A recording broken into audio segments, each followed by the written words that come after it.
que vous allez bien. Aujourd'hui, on se retrouve pour faire une première partie seulement de vidéo. Je vais vous faire un petit update de ce qui a été dit à mon club lecture qui aura lieu seulement ce soir. Donc ce que je veux faire aujourd'hui, c'est juste vous parler un peu de la thématique et de vous montrer le livre que moi j'ai choisi. Et puis je vous reprendrai ensuite demain ou plutôt après-demain, puisqu'on sera samedi, pour vous parler de tous les livres que mes collègues du club lecture auront présentés. Donc cette fois-ci, la thématique qu'on a choisie, c'est il faut qu'il y ait un animal comme protagoniste principal de l'histoire. Pas forcément le protagoniste principal, donc ça peut partir de Cro-Blanc, mais ça peut être aussi un livre de fantasy avec des dragons ou La Comtesse de Ségur, Les Mémoires d'un âne, enfin voilà. Moi j'ai choisi de présenter Les Rats de James Herbert. Donc je vous en ai déjà parlé parce que je vous avais déjà dit que c'était celui-ci que je pensais présenter, parce que j'avais pensé à un autre livre de fantasy, mais que je n'ai pas, et comme actuellement mon ambition, c'est quand même de vider un petit peu ma pile à lire, et celui-ci, ça fait un moment que je l'ai. Je l'avais acheté pour mon mari, qui aime bien les livres un peu à la Stephen King, un peu horrifiques. Moi, j'aime moins, c'est pas un livre c'est pas un genre que je lis régulièrement, mais de temps en temps, disons que j'aime bien me faire un peu peur de cette manière-là, pas forcément des thrillers très très gore, en ce moment, ça me plaît pas du tout. Mais ça, c'est encore un peu différent. Donc j'ai lu le premier tome, là c'est la trilogie, c'est l'intégrale. Donc le premier tome, en fait, ça correspond, vous voyez, là où il y a mon petit marque-page, ce qui fait qu'en fait, ça fait que un quart du bouquin et le premier tome est terminé. Franchement, ça se lit très très bien. Alors c'est un livre qui date de 1973, j'avais pas fait attention quand j'ai commencé à le lire. On est dans une histoire où il y a une nouvelle espèce de rat un peu mutante qui va être découverte dans un quartier de Londres un peu malfamé, un peu insalubre. Et les rats, en fait, sont énormes. On dit qu'ils sont plus gros que des chats. Et ils sont amateurs de chair fraîche. Donc forcément, on a, je sais pas, au moins une dizaine de scènes de personnes qui vont se faire manger par des rats. Hein, donc on a un peu de détails. Il y a beaucoup de scènes horrifiques où les rats attaquent une rame de métro, les rats attaquent une école, enfin voilà. Donc faut avoir quand même le cœur bien accroché parce qu'il y a des descriptions et puis ça peut faire un peu peur, surtout des personnes qui détestent les rats. Moi personnellement ça me fait ni chaud ni froid, enfin les rats normaux on va dire. Donc il est vraiment hyper facile à lire, le personnage principal est sympathique, on est sur un professeur qui va se retrouver embringué dans l'équipe d'intervention du gouvernement parce qu'il connaît bien le quartier, etc. Ça fait vraiment un film hollywoodien avec un sauveur providentiel. Ça se lit très bien, l'histoire elle est sympa, voilà j'ai bien aimé, je savais c'est exactement ce à quoi je m'attendais, donc ça c'était très bien. Juste, et c'est là qu'on voit que ça date de 1973, c'est que le traitement des garçons et des filles est franchement très vieillot. Par exemple, quand les rats attaquent l'école, c'est dit texto, les filles elles ont peur et les garçons arrivent à garder leurs moyens. Il y a plein de scènes où c'est un homme qui va se retrouver à protéger une femme, deux femmes, un homme tout à fait ordinaire, tout à fait lambda, mais lui, il va trouver en lui la volonté et la force d'aller protéger d'autres personnes et notamment des femmes qui sont faibles et qui ont peur et qui ont envie de s'enfuir et heureusement qu'il est là parce que sinon ça ne serait pas sorti. Voilà, bon, même le personnage principal qui est vraiment très sympathique, enfin voilà, on accroche bien. À un moment il parle à sa conjointe et il lui dit mon petit. Je sais pas, t'inquiète pas mon petit, ça va aller, mais à quel moment on dit mon petit à sa femme, à sa conjointe quoi. Donc bon ça m'a un petit peu énervée, donc c'est pour ça que je sais pas si je vais lire la suite, mais voilà, il faut se remettre aussi dans le contexte, 1973, c'était il y a plus de 50 ans, clairement, c'était pas ça la préoccupation des auteurs. Mais bon, j'avoue que j'ai un peu tiqué à chaque fois que je lisais ce genre de choses. Donc voilà, bonne lecture pour ceux qui aiment bien ce genre de choses. Je sais pas si dans les Stephen King, on est aussi comme ça en termes de traitement des différents genres, c'est possible. En tout cas dans les plus anciens peut-être. Mais bon, si ça vous dérange pas, parce qu'on sait que c'est une autre époque, et ben allez-y, que vous aimez ce genre de livre, franchement c'était une très bonne lecture, facile à lire. Au final le premier tome est assez court, je crois que c'est le dernier tome qui fait quasiment la moitié. Donc je verrai bien si je lis le tome 2 et le tome 3, ça va rejoindre ma palle pour l'instant, je vais pas les lire tout de suite, mais ça va rester dans ma palle pour l'instant. Voilà, donc c'est fini pour le livre que moi je vais proposer ce soir au club lecture. Et donc, je vous retrouve dans 2 secondes, mais pour moi, ça sera dans 2 jours pour vous présenter les livres qui ont été présentés par les autres membres du club lecture. À tout de suite! Et ça y est, on est samedi, donc le club lecture a eu lieu il y a 2 jours et je vais vous faire le petit récap de tout ce qui a été proposé. Alors il y a eu vraiment des livres différents, il y a eu de la fantaisie, il y a eu de l'historique, mais il y a eu quand même beaucoup de contemporains. Par contre, beaucoup de livres qui n'étaient pas récents du tout. Donc en fait, c'était des contemporains quand ils sont sortis, un peu comme celui que moi j'ai choisi là, en fait, qui date de 1973. Donc ce que je vais faire pour vous les présenter, c'est que je vais les présenter dans l'ordre chronologique de leur parution. C'est ce qui m'a paru plus logique parce que comme c'était beaucoup des contemporains, je pouvais pas faire par genre. Donc je suis partie là-dessus. Alors j'ai noté dans mon petit carnet, donc ça c'est mon carnet club lecture. Le premier date de 1970. Il s'agit de Jonathan Livingstone, le goéland. Donc l'animal qui a été choisi, c'est le goéland. C'est un livre de Richard Bach. Alors moi je ne l'ai jamais lu, pourtant je sais que mes parents l'ont. Et je sais que c'est un classique. Et la personne qui l'a présenté m'a fortement donné envie de le lire. Donc je l'ai rajouté dans ma wishlist. En plus j'ai vu qu'il était vraiment pas très long. Donc c'est l'histoire d'un goéland qui adore voler, qui vole pour le plaisir de voler. Sauf que ses compagnons le trouvent bizarre parce que pour eux voler c'est pas un plaisir, c'est une nécessité, ça leur permet juste d'aller se nourrir. Et donc il va être un peu ostracisé par ses compagnons, il va devoir s'en aller. Et puis je crois qu'il va rencontrer une autre, alors je sais pas comment on dit, une horde d'oiseaux, je sais même pas comment on dit. Il va apprendre peut-être à les connaître, eux vont apprendre à le connaître et il va partager un peu tout ce qu'il a appris. Donc ça a l'air d'être vraiment un chouette roman sur la différence, comment on accepte les autres qui sont différents et comment on apprend à être soi-même et comment on apprend à être indépendant, à être libre. Et c'est un livre qui m'a donné vraiment très envie, donc celui-ci je l'ai rajouté dans ma wishlist. Ensuite, de 1972, donc vous voyez on est quand même allé assez loin. Cette fois-ci c'est Le Lion de Joseph, je crois, Kessel. Histoire d'un lion, enfin en tout cas l'un des protagonistes principaux est un lion. C'est l'histoire d'une petite fille qui est dans une réserve africaine, alors au pied du Kilimandjaro, je crois, si j'ai bien compris, donc au Kenya. Et en fait, elle va se prendre d'amitié pour un lionceau qui va devenir un lion. Et son père est le gardien de la réserve, donc il doit faire en sorte que les animaux n'attaquent pas les humains, mais aussi, j'imagine, protéger les animaux des humains, des braconniers notamment, même si là je suis en train de m'avancer un peu vu que je l'ai pas lu. Et donc on sait que la mère de la petite fille est inquiète de cette amitié parce que le lionceau est devenu un lion. Elle craint pour sa petite fille. Il y a quelqu'un qui va arriver dans cette réserve et qui va un peu bousculer l'équilibre qui existe entre cette petite fille et ce lion qui s'adore. C'est une personne qui va vouloir épouser la petite... Alors ouais, je crois que c'est une petite fille, elle a quand même peut-être que 11, 12, 13 ans. Il doit faire un rite pour pouvoir obtenir le droit d'épouser cette jeune fille, petite fille. Et c'est de tuer un lion, je crois, ou peut-être juste tuer un carnivore, mais bon, là, il a un lion sous la main. Et donc, voilà, on va voir ce qui va se passer suite à la décision qu'il va prendre.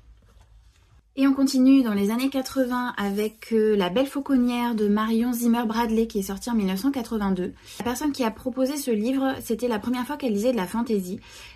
Quelqu'un lui avait prêté le livre pour essayer de lui faire découvrir le genre.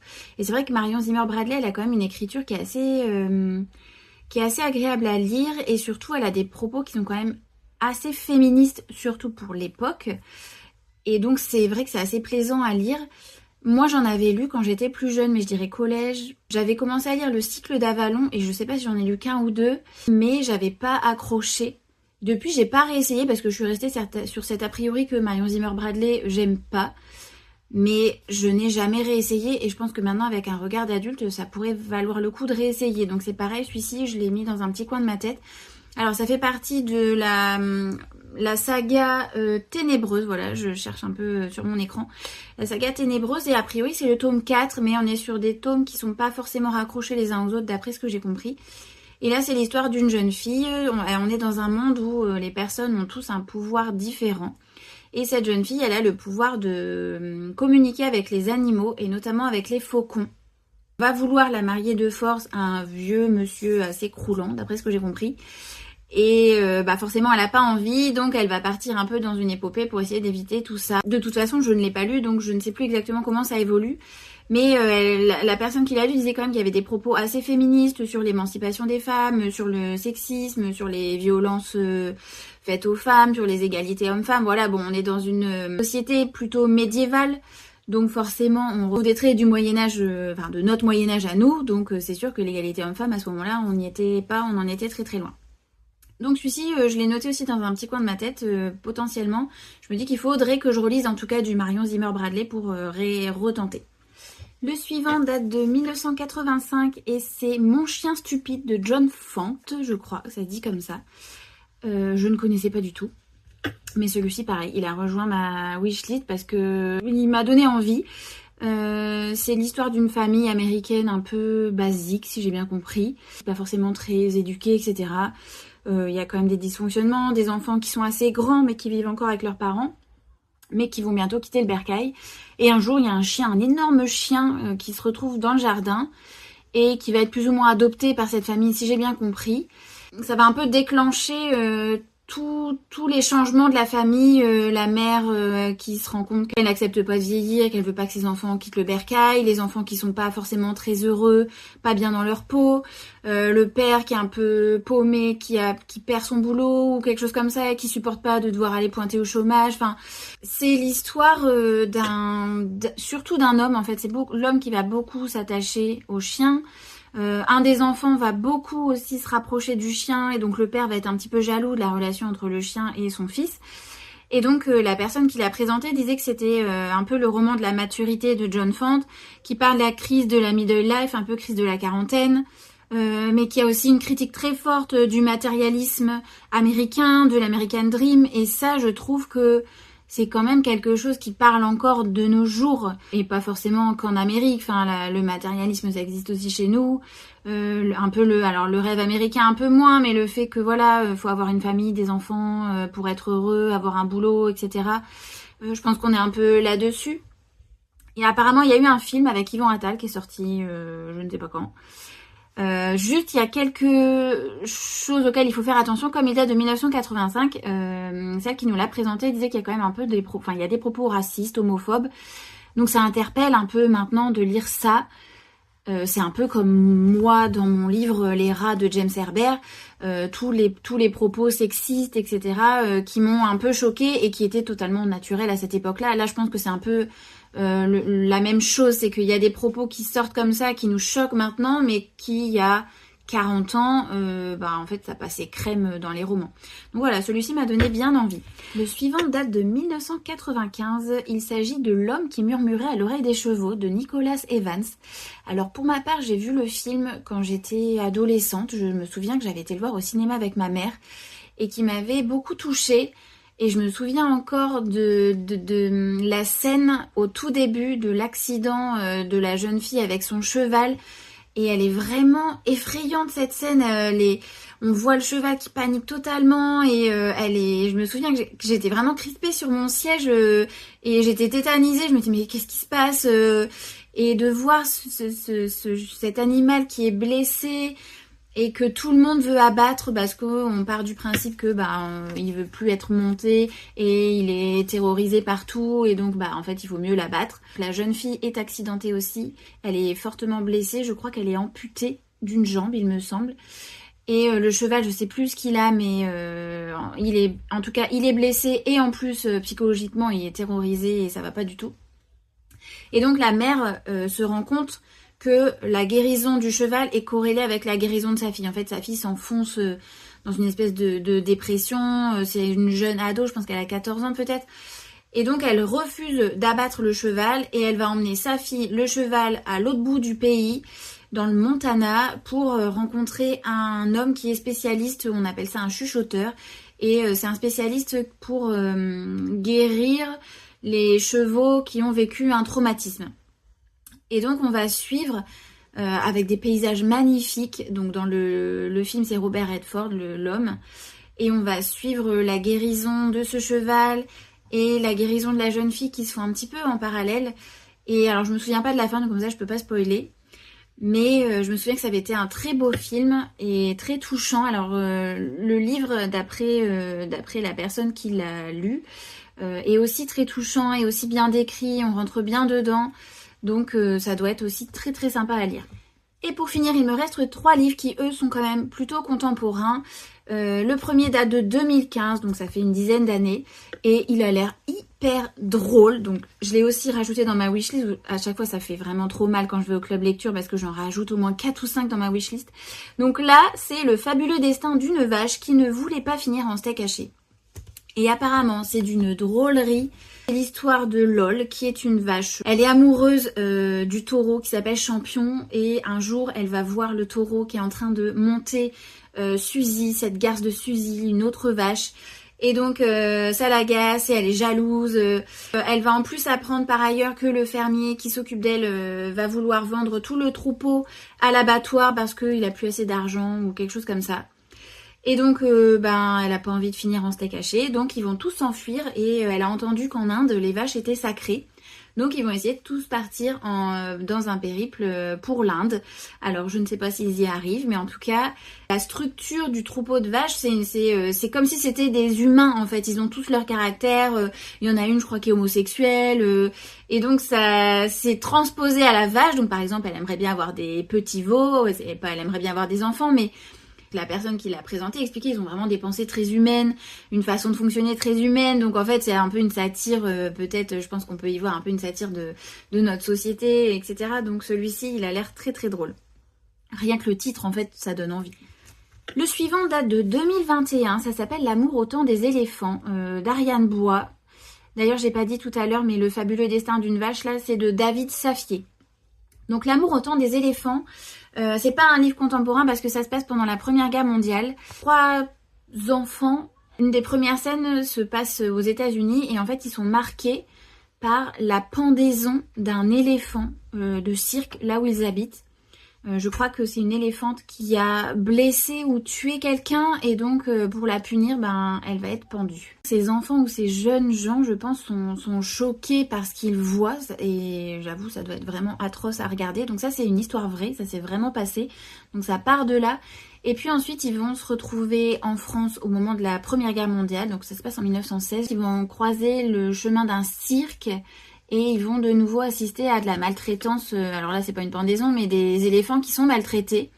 Et en fait là ils le supportent pas. Ils disent c'est pas possible, on peut pas laisser ça, ça va encore mal tourner, etc. Donc ils décident de faire s'échapper l'éléphant en question et d'essayer de le ramener en Afrique. Donc forcément ils doivent traverser, ils sont en France donc je crois, ils doivent traverser une partie de la France pour essayer de l'amener en Méditerranée, prendre le bateau, mais tout ça en se cachant de la police qui les poursuit. Apparemment c'est pas drôle. Quand on le raconte comme ça a l'air un peu drôle parce qu'on se dit c'est une espèce d'épopée quoi. Nous on se disait mais attends mais ils essayent de cacher un éléphant, ils s'enfuient avec un éléphant, ils essayent de se cacher mais comment ils font? Donc il doit y avoir des situations assez cocasses et apparemment c'est le cas. Mais on est quand même sur une trame de fond qui est assez triste et assez dure sur la maltraitance des animaux et puis bon voilà, Première Guerre mondiale. Donc c'est pas forcément un livre qui est très très drôle.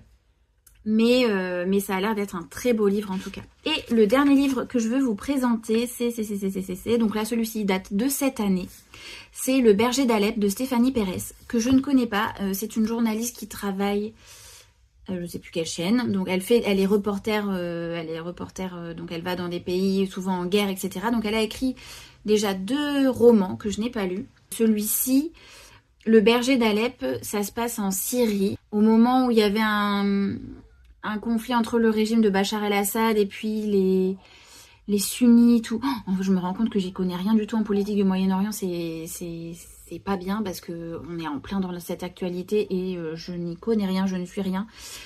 Bref, ça part aussi d'une histoire vraie, alors je ne sais pas à quel point, mais Stéphanie Pérez, elle a été reporter dans ce pays-là à cette époque-là, donc elle connaît. La ville d'Alep est coupée en 2, il y a une partie qui est gérée par Bachar el-Assad et une autre partie qui est gérée par les islamistes.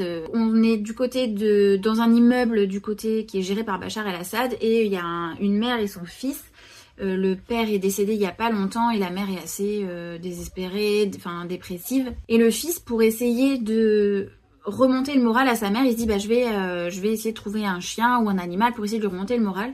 et il va il va trouver un homme qui s'appelle Ahmed et qui récupère tous les animaux qui ont été abandonnés parce que comme c'est la guerre, il y a beaucoup de gens qui ont fui, mais en laissant malheureusement leurs animaux domestiques. Donc apparemment il y a beaucoup de chiens, il y a des poules, etc. Et donc lui il va récupérer un chien qui est quand même un gros chien, il va le ramener dans son immeuble. Et le problème c'est que dans cet immeuble il y a aussi des gens qui sont musulmans, et moi je savais pas, mais pour les musulmans les chiens ça vit pas à l'intérieur, ça vit à l'extérieur. Et donc il y a un voisin qui refuse que le chien rentre à l'intérieur, enfin voilà, ça fait des conflits. Sa mère elle en veut pas du tout, elle dit mais on n'a même pas de quoi de se nourrir, on va pas prendre un chien en charge, c'est pas possible. Et puis le temps va passer et on voit que ce chien va resserrer les liens autant entre la mère et le fils, mais même entre toutes les personnes qui habitent dans cet immeuble, qui habitaient très bien dans cet immeuble avant la guerre, mais qui, à cause de la guerre, il y a des tensions qui sont arrivées parce qu'il y a différentes religions qui se retrouvent et qui n'arrivent plus à s'entendre. Et donc ce chien va servir à être un vecteur de lien entre toutes ces personnes qui habitent dans cet immeuble. Et donc celui-ci, je ne l'ai pas lu, mais je l'ai parce que la personne qui l'a présenté, je lui ai demandé direct, je me suis dit allez, celui-ci je le demande, et je vais lire au mois d'avril forcément parce qu'il faut que je le rende rapidement. Du coup je vous ferai rapidement un petit récap de ce livre-là. Je pense même que je vais faire un vlog pendant les vacances et que celui-ci en fera partie. Et c'est terminé pour aujourd'hui. Donc cette fois-ci je vous ai pas parlé de grand chose que moi j'avais lu, j'ai pas pu vous donner beaucoup mon avis. Il y a plein de livres qui m'ont fait envie et que je vais probablement lire. Alors je dis toujours rapidement, mais en fait j'en sais rien parce que ça rejoint ma palle ou ça rejoint ma wishlist, et donc bon, ça va pas forcément être lu tout de suite, à part celui-ci que je vais lire rapidement, ça c'est certain. Par contre si vous en connaissez certains de ceux-là, n'hésitez pas, mettez-moi un petit commentaire pour me dire par lequel je dois commencer, est-ce qu'il y en a un qui vous a plu particulièrement. En attendant, je vous souhaite plein de bonnes lectures, je vous fais des bisous et à bientôt. Down by the riverside.